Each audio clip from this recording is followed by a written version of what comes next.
Hello dear students, welcome back to our channel Gyan Lab. तो आज हम आपके लिए लेकर आए हैं कंट्रोल एंड कोऑर्डिनेशन के आगे का next session, that is neural tissues. आज के सेशन में हम बात करेंगे स्पेसिफिकली न्यूरॉन्स के बारे में।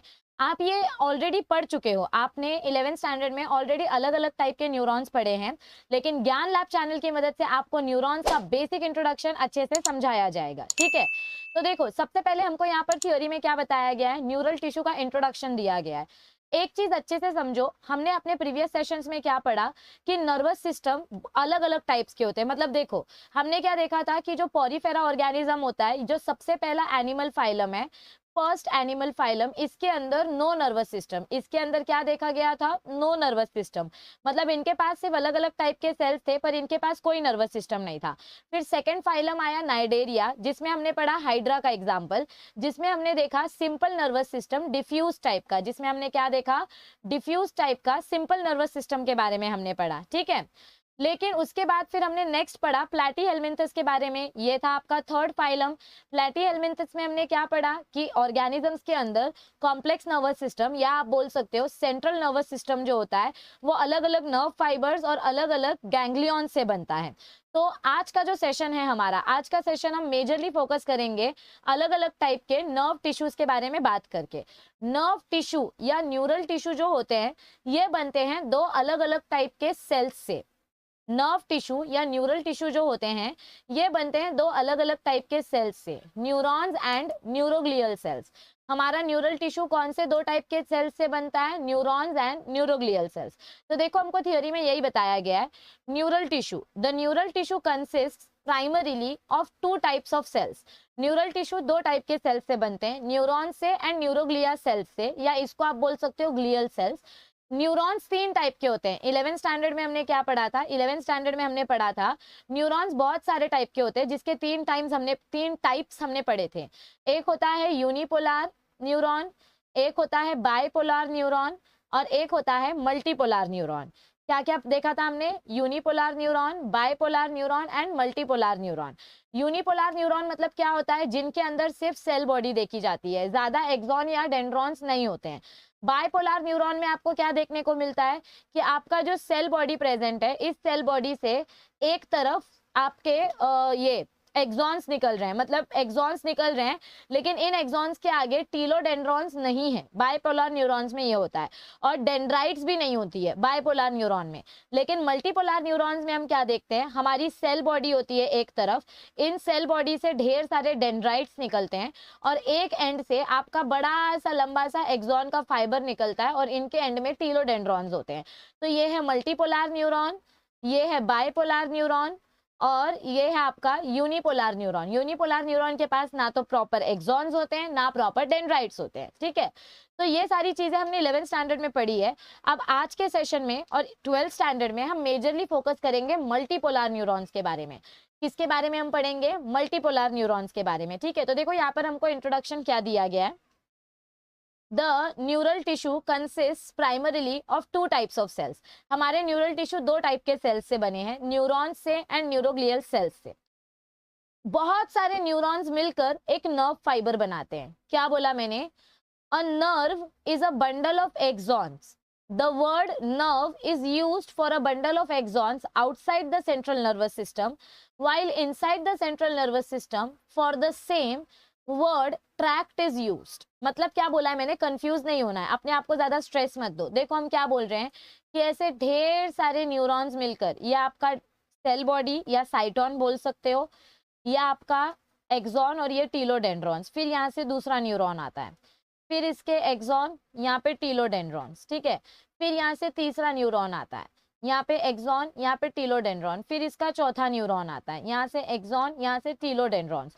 तो ऐसे ढेर सारे न्यूरॉन्स मिलकर क्या बना रहे हैं, ढेर सारे न्यूरॉन्स मिलकर क्या बना रहे हैं, एक नर्व फाइबर बना रहे हैं। ढेर सारे न्यूरॉन्स मिलकर क्या बना रहे हैं, ऐसे ढेर सारे न्यूरॉन्स एक साथ अटैच होकर क्या बनाएंगे, नर्व फाइबर बनाएंगे। क्या बनाएंगे, ये ढेर सारे न्यूरॉन्स एक साथ मिलकर नर्व फाइबर्स। ऐसी ढेर सारी बंडल्स ऑफ न्यूरॉन्स जब मिल जाते हैं, बिलियंस ऑफ न्यूरॉन्स, 1 बिलियन मतलब अप्रोक्सीमेटली 10 करोड़ या 100 करोड़ जितना भी होता है, तो बिलियन मतलब करोड़ में बात होती है। ओके, तो जब ऐसे बिलियंस ऑफ न्यूरॉन्स एक साथ मिलकर नर्व फाइबर बनाते हैं, तो उसको हम बोलते हैं नर्व। क्या बोलते हैं उसको हम, नर्व। लेकिन सेम नर्व के लिए दो अलग अलग वर्ड यूज किया गया है। आपकी पूरी बॉडी में ये नर्व फाइबर जो फैली हुई है, हमारी पूरी बॉडी में जो नर्व फाइबर डिस्ट्रीब्यूटेड है, उस नर्व फाइबर को हम बोलेंगे नर्व। लेकिन जब आप स्पेसिफिकली सेंट्रल नर्वस सिस्टम के अंदर के स्ट्रक्चर की बात करोगे, देखो सेंट्रल नर्वस सिस्टम के बाहर पूरे बॉडी में पेरिफेरल नर्वस सिस्टम में और ऑटोनॉमिक नर्वस सिस्टम में ये न्यूरॉन्स फैले हुए हैं, तो इनको हम बोलेंगे नर्व।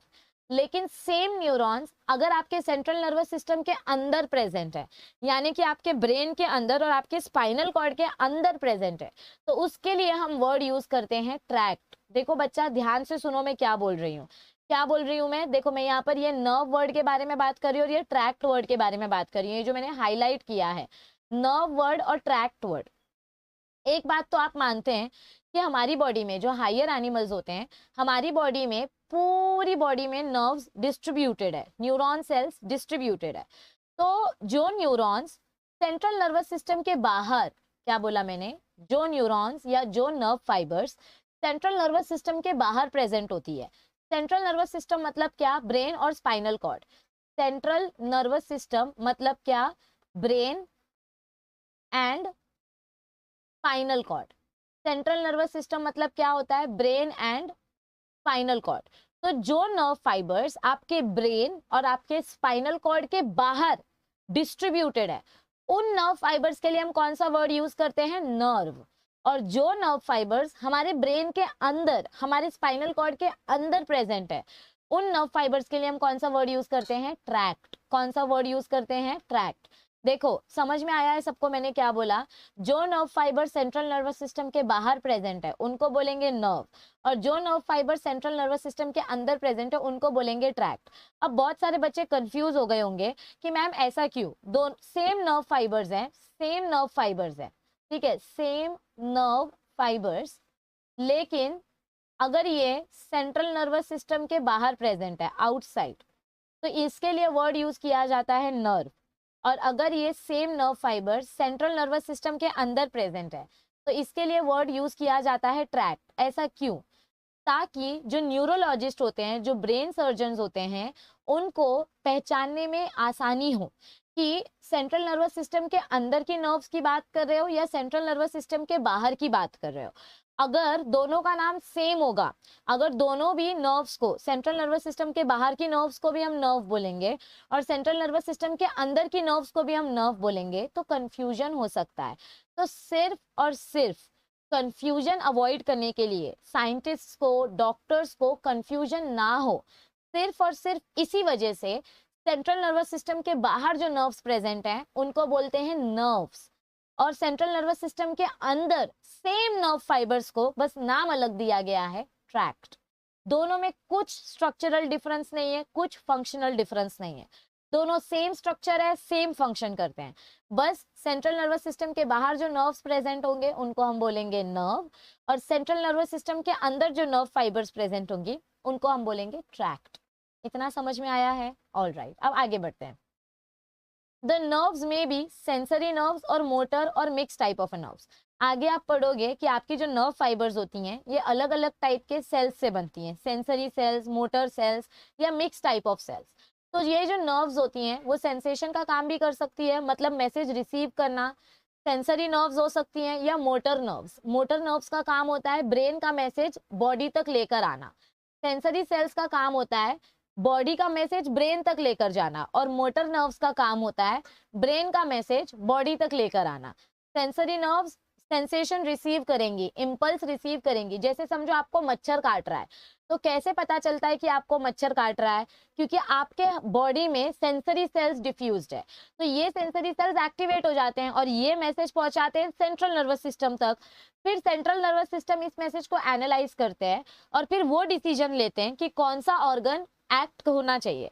तो एक बार आपके सेंसरी सेल्स ने मैसेज रिसीव कर लिया, तो अब आपके मोटर नर्व्स एक्शन करेंगे। सेंसरी सेल्स मैसेज रिसीव करती है, मोटर नर्व्स मैसेज लेकर आती है, डिलीवर करती है, और बीच में जो नर्व्स प्रेजेंट है, सेंसरी सेल्स और मोटर नर्व्स के बीच में जो नर्व्स प्रेजेंट होती हैं उसको हम बोलते हैं इंटरमीडिएट नर्व्स या मिक्स टाइप ऑफ नर्व्स। क्या बोल सकते हैं उनको हम, इंटरमीडिएट नर्व या मिक्स टाइप ऑफ नर्व्स। मतलब having both the types, sensory and motor fibres. Mix type में दोनों फाइबर्स होते हैं। जो स्पाइनल कॉर्ड से जो नर्व्स निकलती है ना ज्यादातर, वो मिक्स टाइप की होती है। ठीक है, चलो इतना आपको समझ में आया। देखो इस पैराग्राफ में इंपॉर्टेंट क्या है कि आपका न्यूरल टिश्यू दो टाइप के सेल्स से बना है। न्यूरल टिश्यू कौन से दो टाइप के सेल्स से बना है? न्यूरॉन्स से और न्यूरोग्लिया सेल्स से। न्यूरॉन्स का स्ट्रक्चर अभी हम डिटेल में डिस्कस करेंगे। मैंने टाइप्स बता दिए। न्यूरॉन के तीन टाइप्स कौन से होते हैं? Unipolar neuron, bipolar neuron, multipolar neuron. और न्यूरोग्लिया सेल्स क्या होते हैं उसके बारे में भी हम डिटेल में पढ़ेंगे। न्यूरोग्लिया सेल्स का मतलब होता है सपोर्टिंग सेल्स। न्यूरोग्लिया सेल्स का मतलब क्या होता है? Supporting sales. इसके ऊपर बहुत सुंदर सा एक्सप्लेनेशन मैं दूंगी नेक्स्ट सेशन में।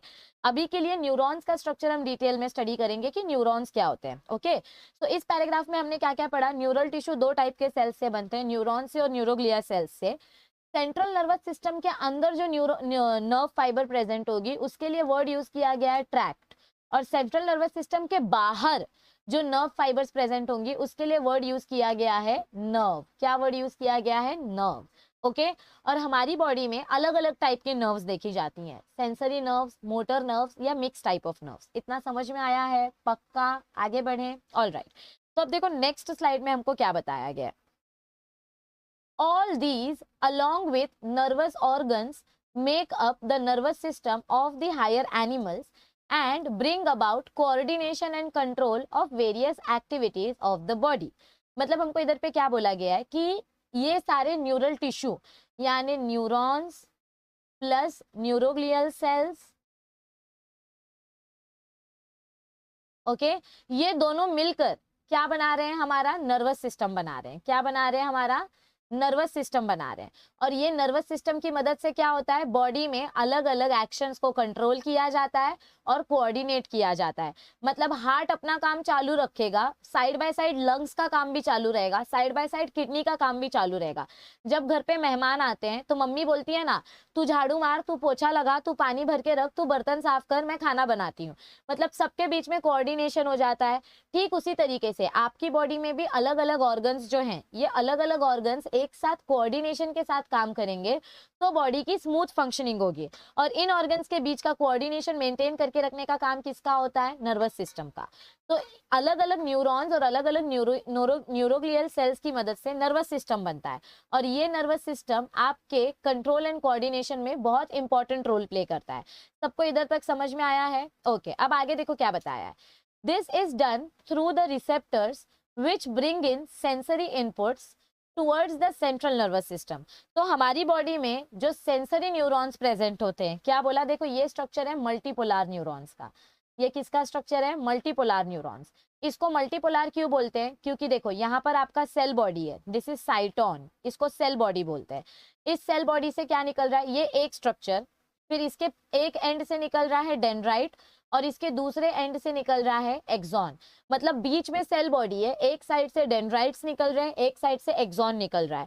तो दो अलग अलग पोल से अलग अलग ऑर्गन्स निकल रहे हैं, इसीलिए इसको बोलते हैं मल्टीपोलर न्यूरॉन। क्या बोलते हैं इसको हम? Multipolar neuron. तो आपकी बॉडी में जो सेंसरी सेल्स फैले हुए हैं, मतलब सेम न्यूरॉन्स, ये न्यूरॉन्स के जो डेंड्राइट्स वाले पार्ट होते हैं ना, ये डेंड्राइट्स सेंसरी इंपल्स रिसीव करते हैं। क्या करते हैं ये डेंड्राइट्स? सेंसरी इंपल्स को रिसीव करते हैं। तो आपकी बॉडी में, पूरी बॉडी में कहीं पर भी जो भी एक्टिविटी होती है, उस एक्टिविटी को सेंस करना, उस एक्टिविटी को ट्रेस करने का काम होता है सेंसरी न्यूरॉन्स का। तो आपकी बॉडी के जो अलग अलग रिसेप्टर्स है, रिसेप्टर्स मतलब कि सेंसरी सेल्स, रिसेप्टर मतलब क्या होते हैं? Sensory sales. तो आपकी बॉडी के जो अलग अलग जगह पर सेंसरी सेल्स डिफ्यूज्ड हैं, फैले हुए हैं, ये सेंसरी सेल्स क्या करेंगे? कहीं पर भी बॉडी में जो भी सेंसेशन प्रोड्यूस हो रहा है वो सेंसेशन लेकर आएंगे सेंट्रल नर्वस सिस्टम के पास। किसके पास लेकर आएंगे सेंसेशन? सेंट्रल नर्वस सिस्टम के पास। मैंने आपको पहले ही बोला सेंट्रल नर्वस सिस्टम के दो पार्ट्स कौन से हैं? Brain and spinal cord. Central nervous system कौन से दो ऑर्गन से बना है? Brain and spinal cord. ये दोनों के दोनों सेंट्रल नर्वस सिस्टम का पार्ट है। तो हमारी बॉडी में जो सेंसरी सेल्स फैले हुए हैं, ये सेंसरी सेल्स मैसेज रिसीव करते हैं, सेंट्रल नर्वस सिस्टम को ला कर देते हैं। अब सेंट्रल नर्वस सिस्टम क्या करेगा? वो इस मैसेज की प्रोसेसिंग करेगा। प्रोसेसिंग करना मतलब स्कैनिंग करना कि क्या मैसेज आया है। आपको सुई चुभ रही है, आपको मच्छर काट रहा है, आपको ठंडी लग रही है, आपको गर्मी हो रही है, आपके बॉडी में क्या चेंजेस हो रहे हैं, एक्सटर्नल क्लाइमेट के वजह से आपकी बॉडी में क्या चेंजेस हो रहे हैं, ये चेंजेस सेंस करते हैं सेंसरी सेल्स। ये मैसेज आता है सेंट्रल नर्वस सिस्टम के पास। सेंट्रल नर्वस सिस्टम उस मैसेज की प्रोसेसिंग करता है, मतलब एनालाइज करता है। तो processing is carried out in the central nervous system and then पूरा प्रोसेसिंग होने के बाद through the motor nerves, motor command यानी कि ऑर्डर। तो अब मोटर नर्व्स की मदद से आपके सेंसरी सेल्स ने पूरे मैसेज को एनालाइज किया। मैसेज एनालाइज होने के बाद अब हमारा ब्रेन जो है उसको पता चल गया, अच्छा इसको मच्छर काट रहा है, तो मतलब दूसरे हाथ को मैसेज देना पड़ेगा कि इस मच्छर को मार दो, या इसी हाथ को मैसेज देना पड़ेगा कि हाथ हिलाओ ताकि मच्छर उड़ जाए। तो हम हाथ जब हिलाते हैं, या हाथ हिलाने का मैसेज भी हमको कहाँ से मिलता है? सेंट्रल नर्वस सिस्टम से मिलता है। कहाँ से मिलता है? सेंट्रल नर्वस सिस्टम से। तो आपकी बॉडी में जो भी सेंसेशन रिसीव हो रहा है वो सेंट्रल नर्वस सिस्टम के पास जाता है। सेंट्रल नर्वस सिस्टम उस सेंसेशन को एनालाइज करता है। एनालाइज करने के बाद मोटर न्यूरॉन्स को मैसेज देता है। मोटर न्यूरॉन वो मैसेज लेकर आता है। So the nerves arising from the साइटॉन्स of the CNS travel throughout the body transmitting the nerve impulses to or from the CNS। मतलब आपके साइटोन से जो नर्व्स निकल रही हैं, देखो साइटोन से दो नर्व्स निकल रही हैं, मतलब दो सेल बॉडी निकल रही है, एक तो एक्सॉन और दूसरा डेंड्राइट्स। हमारे साइटोन से क्या निकल रहा है? देखो मैं ये स्लाइड क्लीन कर देती हूँ। हाँ, इधर देखो डायग्राम में देखो, ये हमारा साइटोन है, इसको हम क्या बोलते हैं? साइटोन। सेल बॉडी को ही हम साइटोन बोलते हैं। तो साइटोन से एक्सॉन भी निकल रहा है और डेंड्राइट्स भी निकल रहे हैं। तो ये डेंड्राइट्स और एक्सॉन पूरी बॉडी में फैले हुए होते हैं। ये एक न्यूरॉन है। ऐसे ही बहुत सारे न्यूरॉन्स एक दूसरे से कनेक्टेड होते हैं। बहुत सारे न्यूरॉन्स क्या होते हैं? एक दूसरे से कनेक्टेड होते हैं। मैसेज आगे कैसे ट्रांसफर होता है इसके बारे में हम डिटेल में पढ़ेंगे। ट्रांसमिशन ऑफ इम्पल्स का जो टॉपिक है, बहुत सुंदर सी वीडियो मैंने बनाई है, उसके बारे में हम डिटेल में पढ़ेंगे कि बॉडी में जब भी कोई सेंसेशन रिसीव होता है तो वो आगे किसी ऑर्गन तक कैसे पहुंचता है। समझो आपको उंगली के इस टोक में चोट लगी है, तो यहाँ पे जो चोट लगी है उसका मैसेज भी आपके बॉडी के ब्रेन तक कैसे पहुंचेगा, ये हम अच्छे से पढ़ेंगे। ट्रांसमिशन ऑफ इम्पल्स में कैसे पहुंचता है? न्यूरॉन्स की मदद से। क्योंकि हमने क्या पढ़ा है, हमारी बॉडी के कण कण में, छोटे छोटे सेल्स में भी न्यूरॉन्स प्रेजेंट है, और वो न्यूरॉन्स इतने ज्यादा अमाउंट में हैं कि एक न्यूरॉन मैसेज लेके दूसरे न्यूरॉन को देता है, दूसरा न्यूरॉन मैसेज लेके तीसरे न्यूरॉन को देता है। रिले रेस में कैसे? एक बच्चा भागता है, बैटन लेके दूसरे बच्चे को देता है, फिर दूसरा बच्चा भागता है, वो बैटन लेके तीसरे बच्चे को देखता है। तो वैसे ही आपके बॉडी में भी जो सेंसेशन रिसीव हो रहा है, ये सेंसेशन एक न्यूरॉन से दूसरे न्यूरॉन, दूसरे न्यूरॉन से तीसरे न्यूरॉन, ऐसे कर करके आपके ब्रेन तक पहुंचता है। और ये ट्रांसमिशन बहुत फास्ट होता है, मतलब पलक झपकने से पहले आपके बॉडी में ये मैसेज पहुंच जाता है 0.01 मिली सेकेंड्स के अंदर। समझ में आ रही है आपको बात? तो ये इम्पल्सेस जो हैं, सेंसरी इम्पल्स या मोटर न्यूरॉन या मोटर इम्पल्स, मतलब बॉडी का मैसेज ब्रेन तक या ब्रेन का मैसेज बॉडी तक पहुंचाने के लिए न्यूरॉन्स की ही मदद लगती है। लेकिन न्यूरॉन्स अलग अलग टाइप के होते हैं। जो न्यूरॉन्स मैसेज रिसीव करेंगे उनको बोलेंगे सेंसरी न्यूरॉन्स, जो न्यूरॉन मैसेज डिलीवर करेंगे उनको बोलेंगे मोटर न्यूरॉन्स। क्या बोलेंगे उनको? Motor neurons. तो हमारे जो सेंट्रल नर्वस सिस्टम का साइटोन है, मतलब ब्रेन या स्पाइनल कॉर्ड के जो साइटोन्स होते हैं, इन साइटोन से जो एक्सॉन और डेंड्राइट्स निकल रहा है, ये डेंड्राइट्स और एक्सॉन काम करेंगे, मतलब ये पूरी बॉडी में ट्रैवल करते हैं और ये काम करते हैं नर्व इम्पल्सेस को ट्रांसफर करने का। मतलब अगर सेंसेशन है, सेंसेशन हो रहा है, बाहर से कोई हलचल हो रही है, आपकी स्किन पे कोई मार रहा है, तो इस मैसेज को ब्रेन तक लेकर जाना और ब्रेन के मैसेज को बॉडी तक लेकर आना, ये टू एंड फ्रो। क्या बोला हमने इधर पे? टू एंड फ्रो, मतलब body to brain, brain to body, body to central nervous system, central nervous system to body. ये मैसेज ट्रांसफर करने का काम करता है नर्व्स। क्या काम, कौन करता है ये काम? नर्व्स। नर्व्स दो टाइप के सेल से बनते हैं, motor neuron and sensory neuron, और कुछ कुछ नर्व्स में मिक्स टाइप के न्यूरॉन्स भी होते हैं। इतना आपको समझ में आया है? पक्का। चलिए आगे बढ़ते हैं, वीडियो को 2 बार देखो, आपको समझ जाएगा। अब हम बात करेंगे स्पेसिफिकली न्यूरॉन्स के बारे में। किसके बारे में बात करेंगे? स्पेसिफिकली न्यूरॉन्स के बारे में। देखो आपको बहुत ही सुंदर सा डायग्राम यहाँ पर बताया गया है। सबसे पहले थ्योरी पढ़ लेते हैं। तो थ्योरी में हमको क्या बताया जा रहा है न्यूरॉन्स या नर्व सेल्स के बारे में? These are the structural and functional units of the nervous system.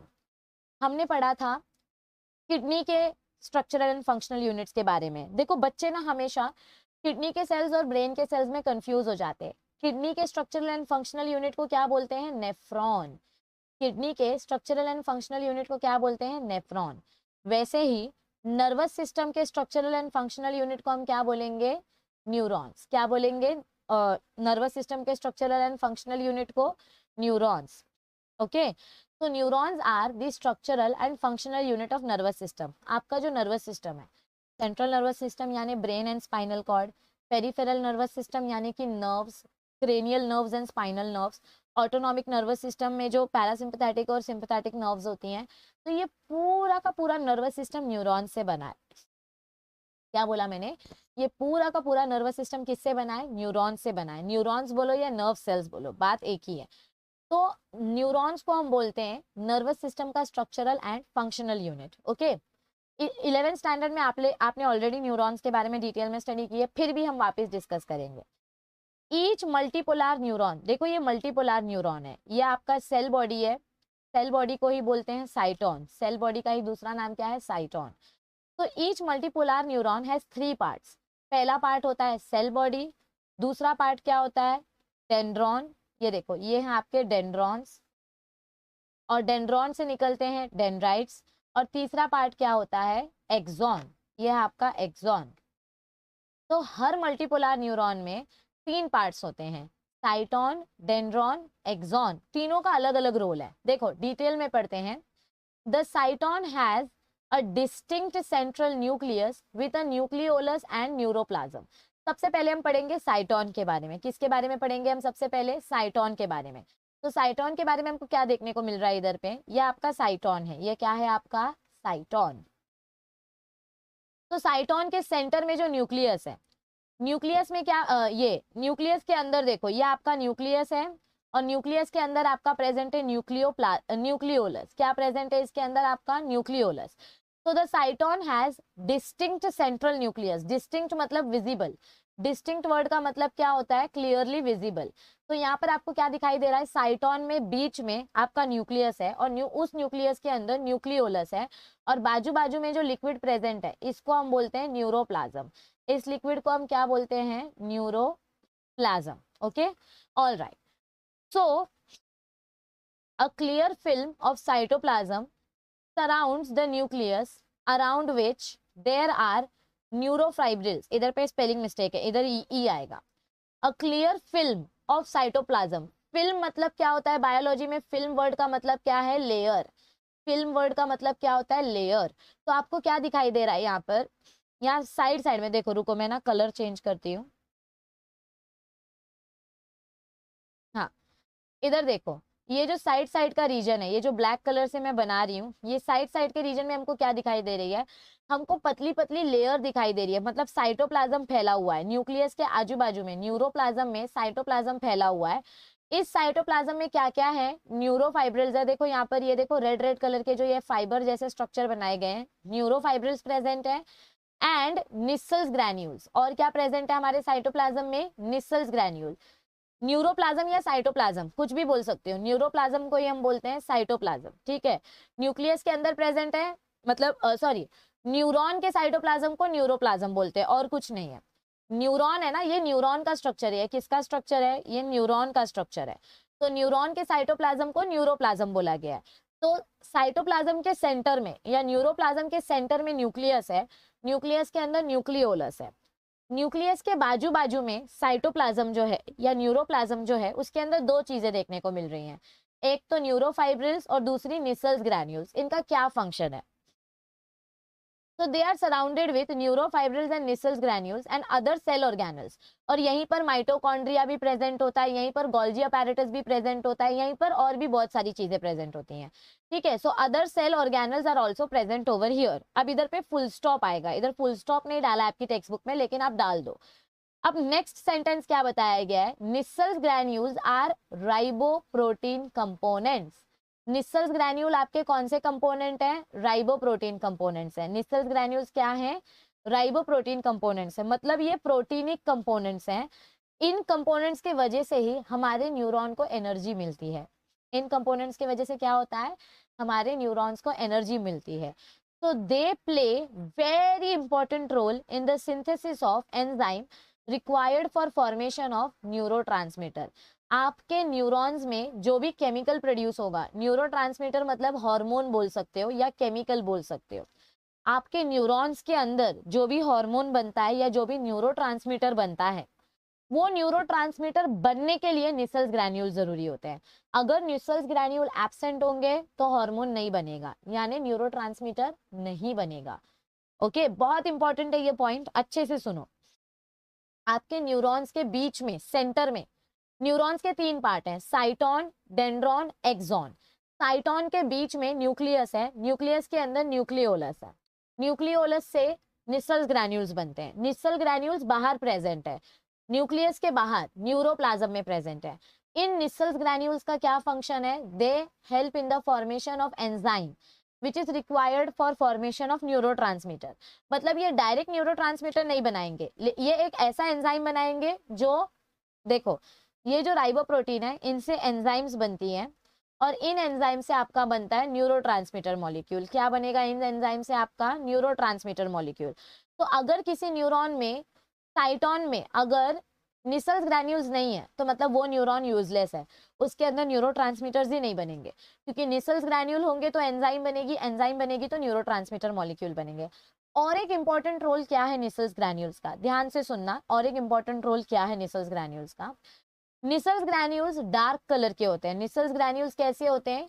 Purple grey colour के होते हैं। निसल्स ग्रैन्यूल्स का कलर क्या होता है? ग्रे कलर होता है। मतलब ये प्रोटीनिक स्ट्रक्चर है तो ये डार्क कलर के होते हैं, लाइट ब्लैक कलर के ये दिखाई देते हैं। तो आपका ये जो न्यूरॉन है, देखो मैं इधर बना रही हूँ, ये हमारा जो न्यूरॉन वाला स्ट्रक्चर है ये अपना एक्सॉन है, ठीक है, और यहाँ से ऐसे डेंड्रॉन्स निकल रहे हैं, मतलब डेंड्राइट्स निकल रही हैं। बीच में न्यूक्लियस है, न्यूक्लियस के अंदर आपका न्यूक्लियोलस है। साइड साइड में ये जो रुको दूसरे कलर से बनाती हूँ मैं, 1 मिनट। हाँ, ध्यान से सुनो मैं क्या बता रही हूँ। साइड साइड में आपके ये जो निसल्स ग्रैन्यूल्स प्रेजेंट है, ये निसल्स ग्रैन्यूल्स प्रोटीनिक स्ट्रक्चर है और ये कैसे कलर के होते हैं? ग्रे कलर के होते हैं। कैसे कलर के होते हैं? ये ग्रे कलर के होते हैं। निसल्स ग्रैन्यूल्स सिर्फ और सिर्फ साइटोन में प्रेजेंट होते हैं, मतलब सिर्फ इतने रीजन में ही आपको निसल्स ग्रैन्यूल्स देखने को मिलेंगे। निसल्स ग्रैन्यूल्स सिर्फ और सिर्फ कहाँ देखने को मिलते हैं? Only in साइटोन। निसल एक साइंटिस्ट का नाम था, हाँ। तो निसल्स ग्रैन्यूल्स हमको कहाँ देखने को मिलते हैं? सिर्फ और सिर्फ साइटोन रीजन में देखने को मिलते हैं। आपके एक्सॉन में निसल्स ग्रैन्यूल्स नहीं होते हैं, आपके एक्सॉन में नो निसल्स ग्रैन्यूल्स। तो आपका साइटोन ग्रे कलर का दिखाई देता है और एक्सॉन में निसल्स ग्रैन्यूल्स नहीं है, ये एक्सॉन का स्ट्रक्चर है। एक्सॉन में निसल्स ग्रैन्यूल्स नहीं है तो वो ग्रे कलर का नहीं दिखाई देगा। तो साइटोन का रीजन ग्रे कलर का दिखाई देता है और एक्सॉन का रीजन व्हाइट कलर का दिखाई देता है। एक्सॉन क्यों व्हाइट कलर का दिखाई देता है? क्योंकि ये एक्सॉन के बाहर, रुको देखो दूसरे कलर से बताती हूँ, ये सी, ये एक्सॉन के बाहर यहाँ पर ऐसे माइलिन शीट होती है। क्या होती है एक्सॉन के बाहर? माइलिन शीट होती है। तो ये माइलिन शीट व्हाइट कलर के, सॉरी इधर नहीं दिखाई देगा, ये जो माइलिन शीट होती है, यहाँ लिखती हूँ, आपके एक्सॉन के बाहर जो माइलिन शीट होती है, ये माइलिन शीट बनती है फैटी एसिड से। किससे बनती है? फैटी टिश्यू से। ये माइलिन शीट बनती है फैटी टिश्यू से और फैटी टिश्यू होते हैं व्हाइट कलर के या लाइट येलो, आप बोल सकते हो। ये फैटी टिश्यू कैसे दिखाई देते हैं? लाइट येलो कलर के। ओके, तो ये myelin sheath light yellow colour की होती है, इसीलिए पूरा एक्सॉन, ये जो पूरा एक्सॉन का रीजन है ना, ये लाइट कलर का दिखाई देता है। कैसा दिखाई देता है? ये लाइट कलर का, मतलब थोड़ा येलोइश कलर दिखाई देता है। और आपके साइटोन में निसल्स ग्रैन्यूल्स प्रेजेंट है। हमारे साइटोन में क्या प्रेजेंट है? निसल्स ग्रैन्यूल्स प्रेजेंट है। देखो सेल बॉडी के अंदर निसल्स ग्रैन्यूल्स है। निसल्स ग्रैन्यूल्स प्रोटीनिक स्ट्रक्चर है, ये ग्रे कलर के होते हैं, इसीलिए सेल बॉडी कैसी दिखती है? ग्रे कलर की दिखती है। एक्सॉन में निसल्स ग्रैन्यूल्स नहीं है। एक्सॉन में क्या नहीं है? निसल्स ग्रैन्यूल्स नहीं है। इनके बाहर जो माइलिन शीट प्रेजेंट है, इनके बाहर जो माइलिन शीट प्रेजेंट है, ये माइलिन शीट फैटी टिश्यू से बनी है। ये माइलिन शीट किससे बनी है? फैटी टिश्यू से बनी है। फैटी टिश्यू व्हाइट कलर के होते हैं, इसीलिए एक्सॉन कैसा दिखाई देता है? व्हाइट कलर का दिखाई देता है। एक्सॉन कैसा दिखाई देता है? व्हाइट कलर का दिखाई देता है। तो जो न्यूरॉन है, न्यूरॉन का जो साइटोन वाला रीजन है, देखो ये वाला रीजन, इसको हम बोलते हैं ग्रे मैटर। इसको हम क्या बोलते हैं? Grey matter. आगे ना ये वर्ड बहुत इंपॉर्टेंट है, इसीलिए मैं अभी बता रही हूँ। तो हमारा जो न्यूरॉन है, न्यूरॉन का जो साइटोन वाला रीजन है, जो बीच वाला रीजन है, उसको हम बोलते हैं ग्रे मैटर, और उसका जो एक्सॉन वाला रीजन है, इसको हम बोलते हैं व्हाइट मैटर। एक्सॉन वाले रीजन को हम क्या बोलते हैं? White matter. तो यहाँ पर हमको फर्स्ट क्या बताया गया है? मल्टीपोलर न्यूरॉन्स में तीन चीजें इंपॉर्टेंट है। मल्टीपोलर न्यूरॉन्स में कौन सी तीन चीजें होती हैं? सबसे पहला होता है साइटोन। ईच मल्टीपोलर न्यूरॉन है साइटोन, जिसको आप सेल बॉडी बोल सकते हो। दूसरा, इट हैज डेंड्रॉन। रुको, इंक कलर बदल देती हूँ। हाँ, तो ईच मल्टीपोलर न्यूरॉन है cyton, it has dendron and it has axon. Cyton के अंदर निसल्स ग्रैन्यूल्स हैं, ये देखो, इस वजह से ये ग्रे मैटर होता है, ग्रे कलर का दिखता है। और एक्सॉन के पास निसल्स ग्रैन्यूल्स नहीं है, इसीलिए एक्सॉन को हम बोलते हैं व्हाइट मैटर। एक्सॉन को हम क्या बोलते हैं? White matter. ठीक है, तो अब देखो आगे क्या बताया गया। निसल्स ग्रैन्यूल्स का क्या इंपॉर्टेंस है? निसल्स ग्रैन्यूल्स एक ऐसा एंजाइम बनाएंगे जो न्यूरोट्रांसमीटर फॉर्मेशन में हेल्प करेगा। किस में हेल्प करेगा? न्यूरोट्रांसमीटर के फॉर्मेशन में हेल्प करेगा। न्यूरोट्रांसमीटर यानी कि केमिकल सिग्नल। आप पढ़ोगे आगे न्यूरोट्रांसमीटर का क्या रोल होता है। हमने बोला कि आपके साइटोन में दो चीजें प्रेजेंट है, एक निसल्स ग्रैन्यूल्स, ए लिख देती हूँ इधर पे, और बी था न्यूरोफाइब्रिल्स। न्यूरोफाइब्रिल्स का क्या फंक्शन होता है? They play an important role in the transmission of nerve impulse. मतलब आपके साइटोन में जो न्यूरोट्रांसमीटर मॉलिक्यूल बन रहा है, यहाँ पर जो न्यूरोट्रांसमीटर्स मॉलिक्यूल बन रहे हैं, यो न्यूरोट्रांसमीटर मॉलिक्यूल डेंड्राइट्स तक पहुंचाना, या डेंड्राइट से अगर कोई मैसेज आ रहा है तो ये मैसेज साइटोन के अंदर तक पहुंचाना, ये काम होता है न्यूरोफाइब्रिल्स का। मतलब यहाँ पे ये देखो, ये जो न्यूरोफाइब्रिल्स प्रेजेंट है, बाहर से आने वाले स्टिमुलस को ये साइटोन के पास भेजेंगे, फिर साइटोन से वो मैसेज एक्सॉन के पास जाएगा, एक्सॉन से वो मैसेज दूसरे न्यूरॉन के पास जाएगा। तो इस तरीके से डेंड्राइट्स ने मैसेज रिसीव किया, डेंड्राइट से मैसेज न्यूरोफाइब्रिल्स के पास गया, न्यूरोफाइब्रिल्स से वो मैसेज साइटोन के पास आया, साइटोन ने वो मैसेज एक्सॉन को दिया, अब एक्सॉन वो मैसेज आगे लेकर जाएगा दूसरे न्यूरॉन के पास। और इस तरीके से आपकी बॉडी में एक न्यूरॉन से दूसरा न्यूरॉन, दूसरे न्यूरॉन से तीसरे न्यूरॉन, तीसरे न्यूरॉन से आपके नर्वस सिस्टम तक मैसेज पहुंचता है।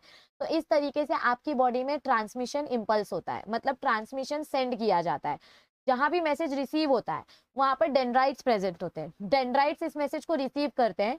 डेंड्राइट्स के जस्ट नीचे न्यूरोफाइब्रिल्स प्रेजेंट है, वो न्यूरोफाइब्रिल इस मैसेज को लेकर जाएंगे साइटोन तक, साइटोन वो मैसेज देगा एक्सॉन को, एक्सॉन के पास वो मैसेज जाएगा, और एक्सॉन से वो मैसेज जाएगा दूसरे न्यूरॉन के पास। तो आई होप आपको ये स्लाइड अच्छे से समझ में आई होगी।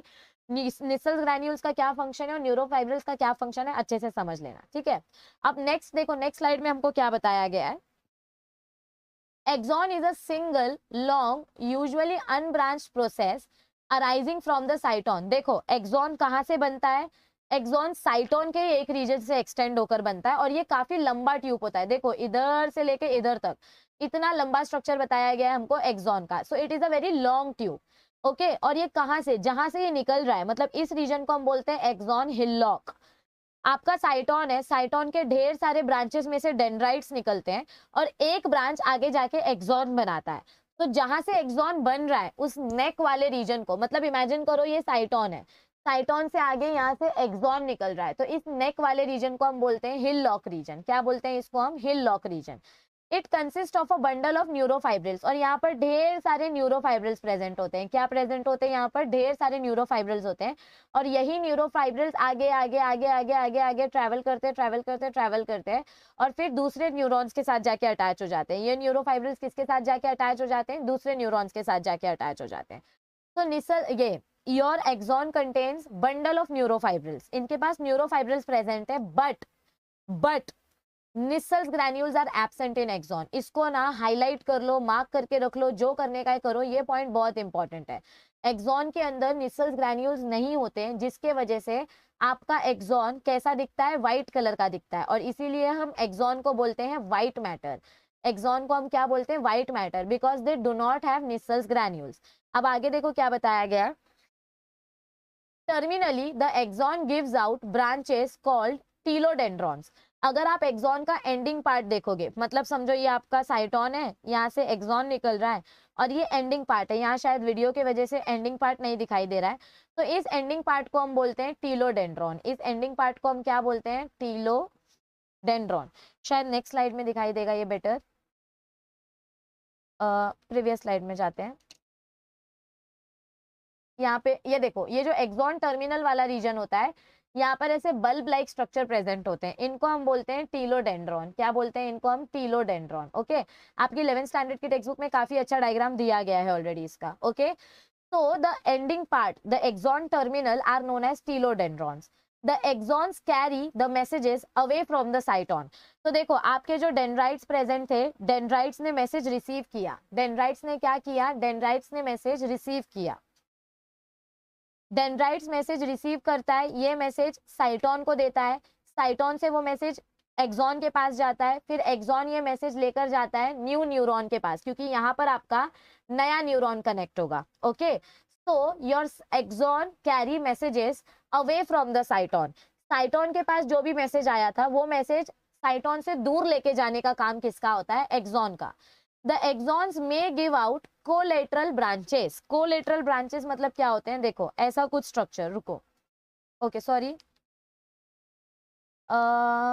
ओके 1 मिनट है, यहाँ पर वो डायग्राम नहीं आया क्या? ठीक है, यहाँ पर एक्चुअली मैंने एक डायग्राम ऐड किया था, वो आया नहीं है। आपको क्या देखने को मिलता है कि आपके एक्सॉन में से ऐसे कोलाइटरल ब्रांचेस निकलते हैं, मतलब यहाँ से ऐसे अलग अलग ब्रांचेस देखने को मिलती है हमको, शायद नेक्स्ट डायग्राम में है। ओके, यहाँ पे भी नहीं बताया। आपके एक्सॉन से ना ऐसी एक्स्ट्रा ब्रांचेस निकलती हैं, ये ब्रांचेस भी कभी कभी आपके न्यूरॉन से दूसरे न्यूरॉन से कनेक्ट हो जाती हैं, तो इसको हम बोलते हैं कोलेटरल ब्रांचेस। इन ब्रांचेस को हम क्या बोलते हैं? Collateral branches. रुको, शायद आगे वाली स्लाइड्स में होगा, रुको, ये दूसरा सेशन है, ये नेक्स्ट सेशन में आपको पता चलेगा। कोलेटरल ब्रांचेस का स्ट्रक्चर, ओके नहीं बचा, वो डायग्राम ऐड नहीं किया, ठीक है कोई बात नहीं, मैं जो आपको ड्रॉ करके बता रही हूँ आपने उतना देख लिया तो भी बहुत है। यहाँ से देखो, यहाँ से ऐसे एक्स्ट्रा ब्रांचेस निकलती हैं, यहाँ से ऐसे एक्स्ट्रा ब्रांचेस निकलती हैं एक्सॉन से, और ये कभी कभी दूसरे न्यूरॉन से अटैच हो जाती हैं। क्या हो जाती हैं? ये दूसरे न्यूरॉन से अटैच हो जाती हैं, तो इनको हम बोलते हैं कोलेटरल ब्रांचेस, मतलब एक्सॉन के साइड साइड से न्यू ब्रांचेस निकल रही हैं। So the axons may give out lateral branches called collaterals, मतलब एक्सॉन के साइड साइड से न्यू ब्रांचेस निकल रही हैं। The terminal branches attached to a muscle, gland, skin और टीलोडेंड्राइट्स ऑफ अनदर न्यूरॉन। मतलब हमको इधर पे क्या बोला गया है? तो हमने क्या बोला, मैं आपको क्या बता रही थी? कोलेटरल ब्रांचेस के बारे में। देखो मैंने ये फोटो ऐड किया आपके लिए।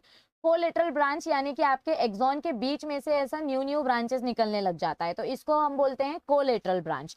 और पिछली साइड में देखो ये लास्ट पॉइंट क्या बताया गया है? The terminal branches attach to a muscle. आपका जो एक्सॉन का स्ट्रक्चर होता है, ये ऐसा अपना एक्सॉन का स्ट्रक्चर जो है, ये एक्सॉन का जो टर्मिनल पार्ट होता है, टर्मिनल यानी कि एंडिंग रीजन, कभी कभी ये एक्सॉन डायरेक्टली किसी मसल से अटैच हो जाता है, किसी ग्लैंड से, कभी स्किन लेयर से, या कभी दूसरे न्यूरॉन के टीलोडेंड्राइट से। मतलब कि देखो ऐसे अलग अलग अटैचमेंट देखने को मिलता है। ये आपका न्यूरॉन 1 है, अगर ये न्यूरॉन 1 किसी दूसरे न्यूरॉन से अटैच हो रहा है तो ये दो न्यूरॉन्स के बीच का अटैचमेंट है। यहाँ पर आपका ये न्यूरॉन किसी मसल से अटैच हो सकता है, या आपका ये न्यूरॉन किसी ग्लैंड से अटैच हो सकता है। तो इस तरीके से आपका जो टर्मिनल एंड है आपके एक्सॉन का, ये देखो ये जो एंडिंग पार्ट है, ये एंडिंग पार्ट अलग अलग ऑर्गन से आगे जाके कनेक्शन बनाते हैं। और कभी कभी ये जो कोलेटरल ब्रांचेस हैं, इन कोलेटरल ब्रांचेस से भी न्यू न्यूरॉन्स अटैच हो जाते हैं। ठीक है, तो अलग अलग स्ट्रक्चर होता है अलग अलग बॉडी के पार्ट्स में। तो यही पार्ट मुझे एक्सप्लेन करना था, ये फोटो मैंने ऐड नहीं की थी, जो मैंने अभी ऐड करके आपको बताई। तो एक्सॉन के साइड से जो न्यू ब्रांचेस निकलती हैं उनको हम बोलते हैं कोलेटरल ब्रांच, और एक्सॉन का जो एंडिंग पॉइंट होता है वो एंडिंग पॉइंट किसी न्यू न्यूरॉन से अटैच हो सकता है, या किसी मसल के साथ जाके अटैच हो सकता है, या किसी ग्लैंड के साथ जाके अटैच हो सकता है। अलग अलग अटैचमेंट्स आपको देखने को मिल सकती हैं। अब नेक्स्ट स्लाइड में हमको क्या बताया गया है? The interconnection between two neurons और neuron with motor organ is called synapse. दो न्यूरॉन्स के बीच का जो गैप होता है उसको हम बोलते हैं सिनैप्स।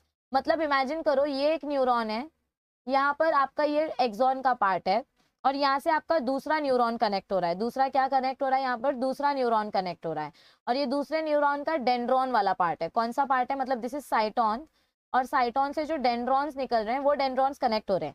लेकिन इन दोनों के बीच में ये जो कनेक्टिंग स्पेस प्रेजेंट है, जो थोड़ी सी स्पेस प्रेजेंट होती है, उसको हम बोलते हैं सिनैप्स। क्या बोलते हैं उसको हम? सिनैप्स। जहां पर आपके दो अलग अलग न्यूरॉन्स एक साथ आकर मिलते हैं, उस मिलन वाले रीजन को हम बोलते हैं सिनैप्स। इट इज, मतलब देखो न्यूरॉन्स के बीच का अटैचमेंट कैसे देखने को मिल सकता है? अलग अलग टाइप का अटैचमेंट देखने को मिल सकता है।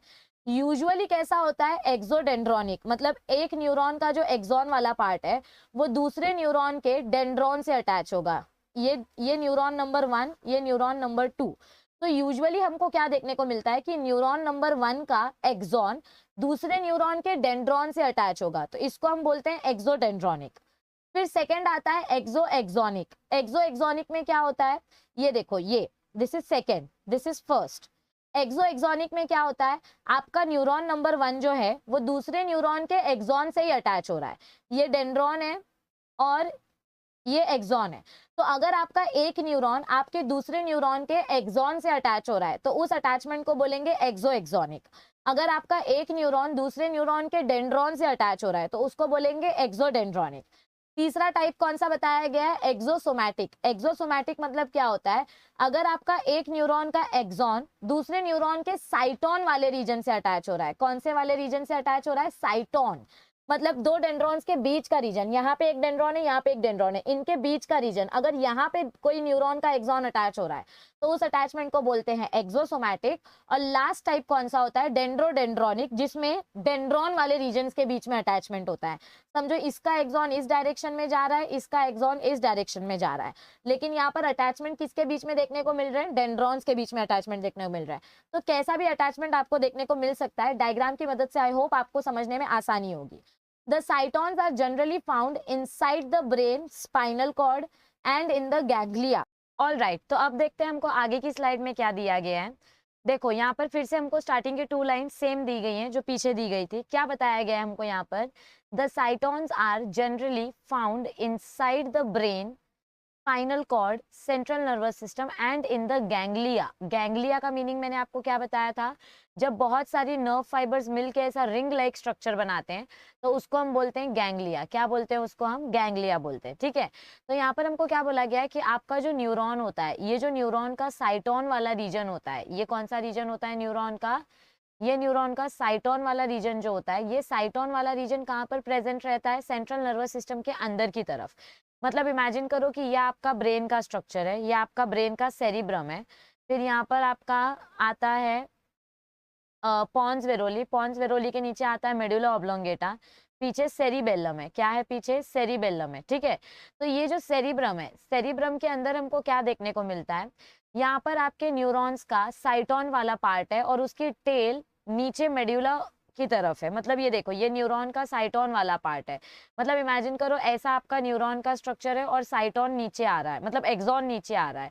ये आपका न्यूरॉन है और ये एक्सॉन नीचे आ रहा है, यहाँ पर आपके न्यूरॉन्स हैं और ये एक्सॉन नीचे आ रहे हैं।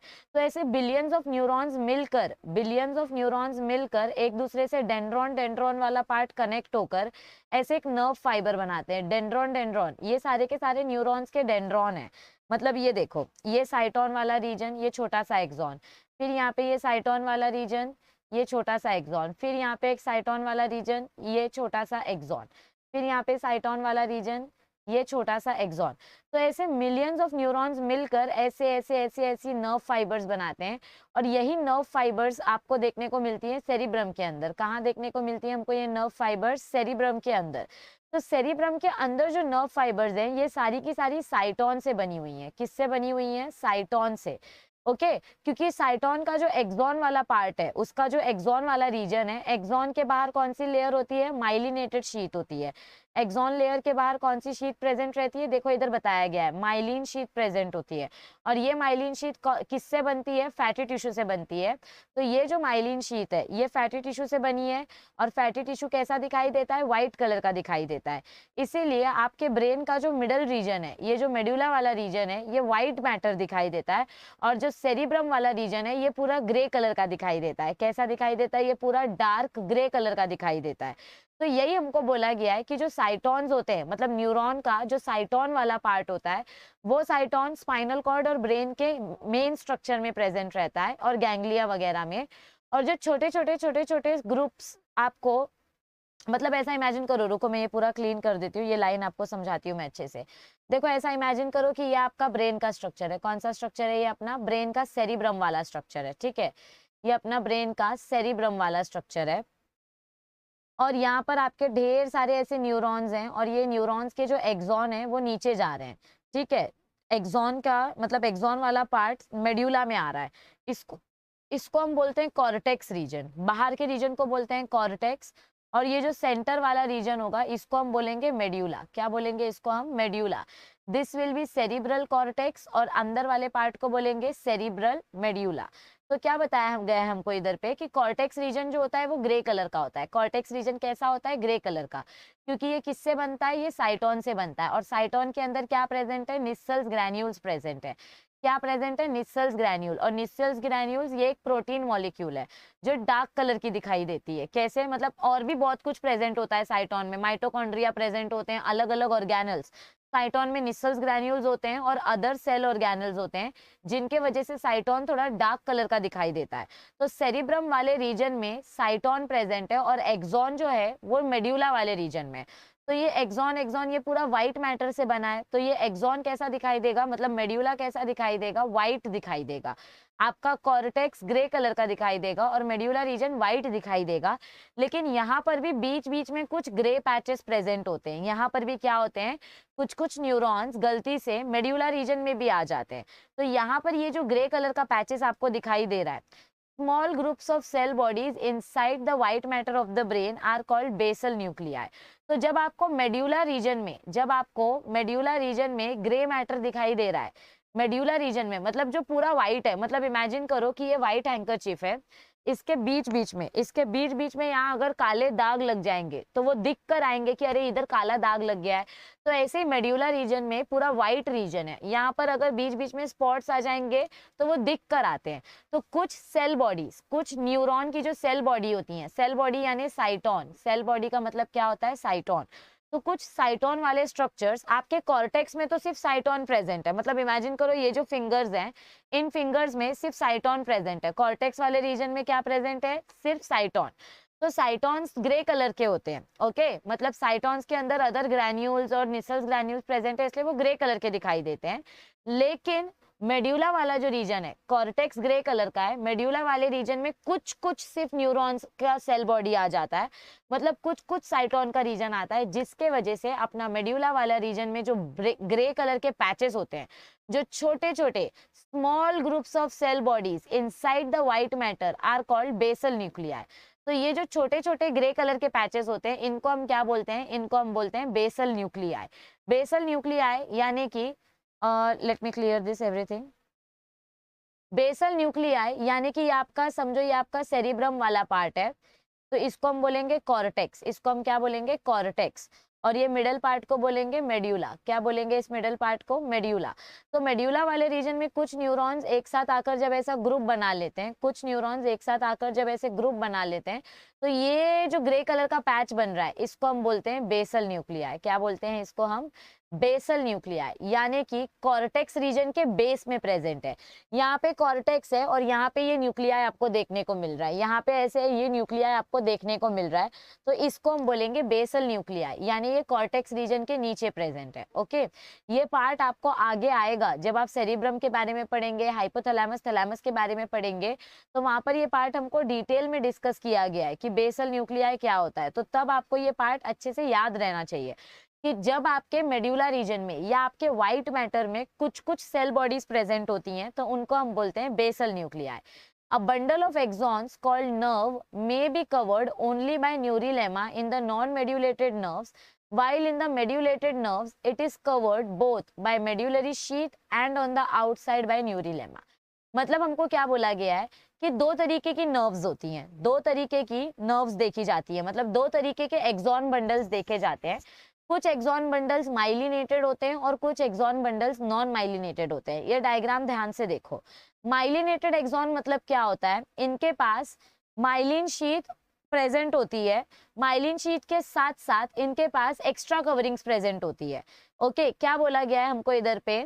They contain both medullary sheath, medullary sheath यानी कि माइलिन शीथ, माइलिन शीथ का ही दूसरा नाम क्या है? Medullary sheath. तो ऐसे कुछ एक्सॉन्स होते हैं जिनके पास माइलिन शीथ यानी मेड्यूलरी शीथ भी प्रेजेंट होती है और अंदर न्यूरीलेमा प्रेजेंट होता है। लेकिन कुछ एक्सॉन्स ऐसे होते हैं जिनके पास सिर्फ एक ही लेयर होती है, न्यूरीलेमा, जिनके पास सिर्फ क्या होती है, एक ही लेयर होती है, न्यूरीलेमा।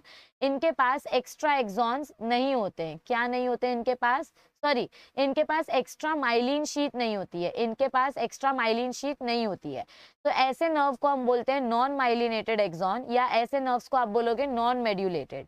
माइलिन शीट या मेड्यूलरी शीट सेम मीनिंग है, दोनों का वर्ड सेम है। जैसे क्विक और फास्ट दोनों समानार्थी शब्द हैं, उसी तरीके से माइलिन शीट या मेड्यूलरी शीट दोनों फैटी एसिड से, फैटी टिश्यू से ही बनते हैं।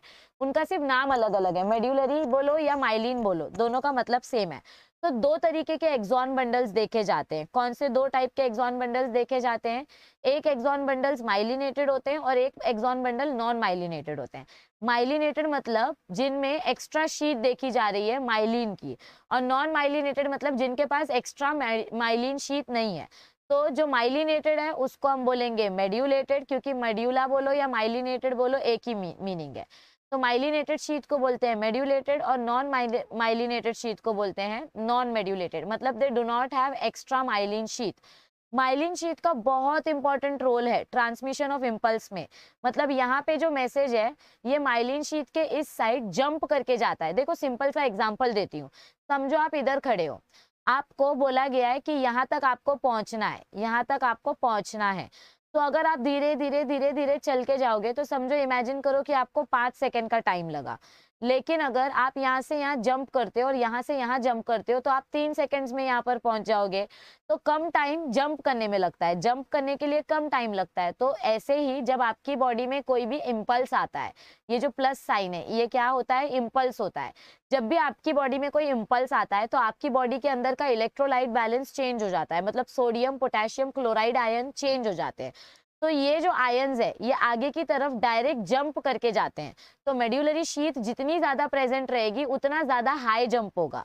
आपके सामने जितनी ज्यादा लेवल्स रख दी जाएंगी आप उतनी ज्यादा हाई जंप लोगे, और जितनी ज्यादा हाई जंप लोगे मैसेज उतनी ज्यादा आगे तक जाएगी। मतलब यहाँ हाई जंप नहीं लेना, यहाँ लॉन्ग जंप इंपॉर्टेंट है। ओके, तो क्या बोला गया है हमको इधर पे कि जो मेड्यूलेटेड शीट होती है उसका क्या एडवांटेज होता है कि ये जो माइलिन शीट बाहर प्रेजेंट होती है, इस माइलिन शीट की वजह से इम्पल्स डायरेक्ट जंप करते हैं। इम्पल्स क्या करते हैं? डायरेक्ट जंप करते हैं। और जिनके पास माइलिन शीट नहीं होती है तो उनमें क्या देखा जाता है कि मैसेज धीरे धीरे धीरे करके आगे ट्रांसफर हो रहा है। कैसे होता है ये एग्जैक्टली कैसे होता है इसके ऊपर मैं ऑलरेडी वीडियो बना चुकी हूँ, आपको वो वीडियो मिल जाएगी, 1 या 2 दिन में वो वीडियोस अपलोड हो जाएंगी। तो ये कैसे होता है इसके बारे में हम डिटेल बात कर चुके हैं। आप सब्र रखो, पहले ये पार्ट समझ लो तो आपको आगे की नेक्स्ट वीडियो मिलेगी। ये वीडियोस जैसे ही 1000 स्टूडेंट्स देख लेंगे, जैसे ही 1000 व्यूज आ जाएंगे इस व्यू को, हम तुरंत दूसरी वीडियो अपलोड कर देंगे। वीडियो ऑलरेडी बन चुकी है लेकिन कुछ टाइम का गैप रखना होता है। तो जैसे ही ये वीडियो में 1000 व्यूज आ जाएंगे हम नेक्स्ट वीडियो भी अपलोड कर देंगे। तो आप लोग फटाफट से इन वीडियोस को शेयर करते जाओ। जितना जल्दी ये चैप्टर खत्म करना चाहते हो उतना ज्यादा ये वीडियो शेयर करो। जितनी ज्यादा आप वीडियोस शेयर करोगे उतने जल्दी जल्दी आपको न्यू वीडियोस मिलेंगे। ठीक है, तो अब देखो इतना समझ में आया आपको कि जिन एक्सॉन फाइबर्स के बाहर माइलिन शीट होती है, एक्स्ट्रा माइलिन शीट, देखो एक्सॉन के बाहर जितनी लेयर्स होंगी ना उतना ज्यादा एक्सॉन प्रोटेक्टिव रहेगा, क्योंकि एक्सॉन बहुत सेंसिटिव स्ट्रक्चर है। एक्सॉन क्या है? एक्सॉन बहुत सेंसिटिव स्ट्रक्चर है। अगर आपको एक्सॉन को प्रोटेक्ट करना है तो आप उसके बाहर प्रोटेक्टिव लेयर बनाते जाओ। तो मेड्यूलरी शीट या माइलिन शीट जितनी ज्यादा प्रोड्यूस होंगी आपका एक्सॉन उतना ज्यादा प्रोटेक्टेड रहेगा। ठीक है, ये देखो यहाँ आगे क्या बोला गया है, conduction of impulse by the medulated nerve is 50 times faster than in the non medulated nerves। मैंने आपको यही चीज अभी बताई कि अगर आप मेड्यूलेटेड शीट में इम्पल्स ट्रांसफर कर रहे हो, मतलब ये मैसेज को इधर से इधर जाना है, तो मेड्यूलेटेड नर्व्स में जल्दी ट्रांसफर होता है और नॉन मेड्यूलेटेड नर्व्स में वो धीरे धीरे धीरे करके ट्रांसफर होते हैं। मतलब इमेजिन करो आपको बोला गया है कि तू बस से जा और एक बच्चे को बोला गया है ट्रेन से जा। जो बच्चे ट्रेन से जाएंगे वो जल्दी पहुंचेंगे क्योंकि ट्रेन में ट्रैफिक ज्यादा नहीं होता है, लेकिन बस में ट्रैफिक ज्यादा होता है। समझ में आ रही है आपको बात? तो जिनके पास मेड्यूलरी शीट ज्यादा है, मतलब जिन एक्सॉन बंडल्स के बाहर माइलिन शीट की लेयर होती है, उनके मैसेज जंप कर करके आगे जाते हैं। और जो मैसेज जिन एक्सॉन के पास माइलिन शीट नहीं होती है उनका इम्पल्स एक स्टेप चल चल के ही आगे जाएगा, तो मैसेज धीरे पहुंचता है। तो मेड्यूलेटेड नर्व्स का मैसेज फास्ट ट्रांसफर होता है 50 टाइम्स ज्यादा मतलब 50 गुना ज्यादा तेजी से ट्रांसफर होता है as compare to non medulated nerves. ये एंट्रेंस पॉइंट से इंपॉर्टेंट स्टेटमेंट है, तो इसको प्लीज याद रखना, ठीक है। अब देखो नेक्स्ट स्लाइड में क्या बताया गया है हमको, यहाँ पर ये लास्ट स्लाइड है इस सेशन की। The connective tissue covering around the nerve fascicule is called endoneurium. मतलब क्या बोला गया है, देखो ये आपके नर्व फिलामेंट्स हैं। नर्व फिलामेंट्स मतलब ऐसा, ये एक न्यूरॉन, फिर यहाँ से ये दूसरा न्यूरॉन, यहाँ से ये तीसरा न्यूरॉन, ऐसे करके आपका एक लंबा सा नर्व फाइबर बनता है। क्या बनता है, ऐसे करके अपना एक लंबा सा नर्व फाइबर बनता है। तो ये एक फिलामेंट ऐसा दिखता है, मतलब मल्टीपल न्यूरॉन्स की मदद से ये जुड़ा हुआ होता है। ओके, इन एक्सॉन्स के बाहर ऑलरेडी माइलिन शीथ प्रेजेंट है। यहाँ पर क्या प्रेजेंट है, ऑलरेडी माइलिन शीथ प्रेजेंट होती है। लेकिन जब ये लंबा सा नर्व फाइबर बन जाता है तो इसके बाहर ये ऐसे बहुत सारे नर्व बंडल्स, ऐसे बहुत सारे नर्व फिलामेंट्स जब एक साथ आ जाते हैं तो इनके बाहर और एक प्रोटेक्टिव कवरिंग लगाई जाती है जिसको हम बोलते हैं एंडोन्यूरियम। क्या बोलते हैं उसको, एंडोन्यूरियम। देखो ऐसे बहुत सारे नर्व फिलामेंट्स के बंडल एक साथ आ गए तो इनके बाहर एक रैप आपने लगा दिया जिसको आप बोलते हैं एंडोन्यूरियम। फैसिक्यूल वर्ड का मतलब क्या होता है, bundle of filaments. Bundle, fascicle word का मतलब होता है बंडल। ओके, फैसिक्यूल बोलो या प्लेक्सस बोलो, दोनों वर्ड का मीनिंग क्या होता है, बंडल होना। तो बहुत सारे नर्व फिलामेंट्स जब एक साथ आके अरेंज हो जाते हैं तो वो फैसिक्यूल बन जाता है। इस फैसिक्यूल के अंदर सबसे पहली जो एक कलेक्टिव लेयर होती है उसको हम बोलते हैं एंडोन्यूरियम। फिर ऐसे बहुत सारे अलग अलग बंडल्स की तरफ, बाहर की तरफ एक और लेयर बनाई जाती है। देखो सबसे पहले इन बंडल्स के अंदर एक न्यूरन लेयर बनाई गई है जिसको हमने बोला एंडोन्यूरियम। अब इनके बाहर और एक प्रोटेक्टिव लेयर होगी जिसको हम बोलेंगे पेरीन्यूरियम। This is the first layer, this is the second layer. और ऐसे बहुत सारे बंडल्स, ये एक बंडल, ये दूसरा बंडल, ये तीसरा बंडल, ये चौथा बंडल, क्योंकि नर्वस सिस्टम मल्टीपल न्यूरॉन्स से बनता है, multiple billions of nerve fibres से बनता है नर्वस सिस्टम। तो एक नर्व फाइबर, दूसरा नर्व फाइबर, तीसरा नर्व फाइबर, जैसे 100 नर्व फाइबर्स एक साथ आते हैं, 100 से ज्यादा या 100 से कम, कितने भी बंडल ऑफ नर्व फिलामेंट्स एक साथ आते हैं, उनके बाहर एक प्रोटेक्टिव कवरिंग बनाई जाती है जिसको हम बोलते हैं एंडोन्यूरियम। फिर इस एंडोन्यूरियम के बाहर और एक प्रोटेक्टिव कवरिंग होती है जिसको हम बोलते हैं पेरीन्यूरियम। और इस पेरीन्यूरियम के बाहर बहुत सारे बंडल्स, ये एक बंडल, ये दूसरा, ये तीसरा, ये चौथा, पांचवा, छठा, ऐसे बहुत सारे बंडल्स भी जब एक साथ आके अरेंज हो जाते हैं तो उनके बाहर और एक प्रोटेक्टिव लेयर देखने को मिलती है जिसको हम बोलते हैं एपिन्यूरियम। क्या बोलते हैं इसको हम, एपिन्यूरियम।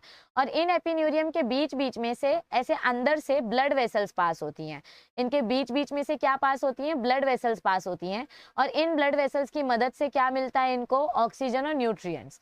तो blood is also supplied to all the nerves to provide oxygen and nutrients, क्योंकि ये नर्व फाइबर्स डेड नहीं होने चाहिए, आपके न्यूरॉन्स डेड नहीं होने चाहिए, उनको न्यूट्रिशन मिलते रहना चाहिए।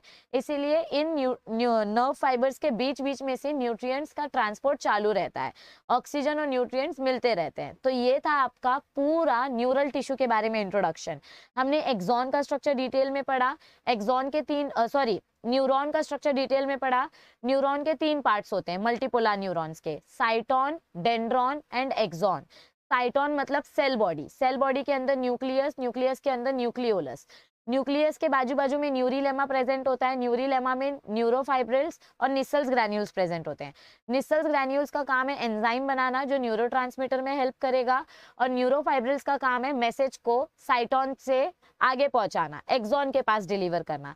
फिर आता है आपका डेंड्रॉन। डेंड्रॉन्स का काम होता है इम्पल्स ये सेंस करना। डेंड्रॉन्स का काम क्या होता है, इम्पल्स सेंस करना, इम्पल्स सेंस करके साइटोन को देना, और फिर साइटोन क्या करता है, एक्सॉन बनाता है। तो साइटोन और एक्सॉन के जो बीच का स्ट्रक्चर है उसको बोलते हैं एक्सॉन हिलॉक। एक्सॉन जो है वो साइटोन से मैसेज लेता है और दूसरे न्यूरॉन तक पहुंचाने का काम करता है। एक्सॉन के 2 टाइप के बंडल्स देखने को मिलते हैं, myelinated and non myelinated. Myelinated axon में ज्यादा फास्ट ट्रांसफर होता है इम्पल्स का, क्योंकि जंप करने के लिए ज्यादा जगह रहती है।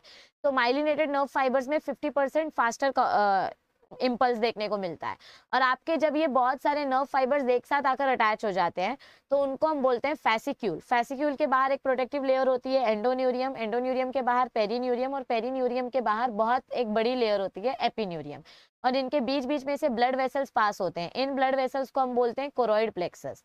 क्या बोलेंगे इन ब्लड वेसल्स को हम, कोरोइड प्लेक्सस। ये वर्ड याद रखो, ये वर्ड आगे बार बार आने वाला है। इन ब्लड वेसल्स को हम बोलते हैं कोरोइड प्लेक्सस, जो आगे न्यूट्रिएंट्स पास करने में हेल्प करती हैं। तो आई होप आपको ये सेशन अच्छे से समझ में आया होगा। अगर अच्छा लगा है तो प्लीज़ वीडियो को लाइक कर दो, फ्रेंड्स के साथ शेयर कर दो। अब तक सब्सक्राइब नहीं किया है तो सब्सक्राइब कर लो, फटाफट 10,000 सब्सक्राइबर्स करने में हेल्प करो।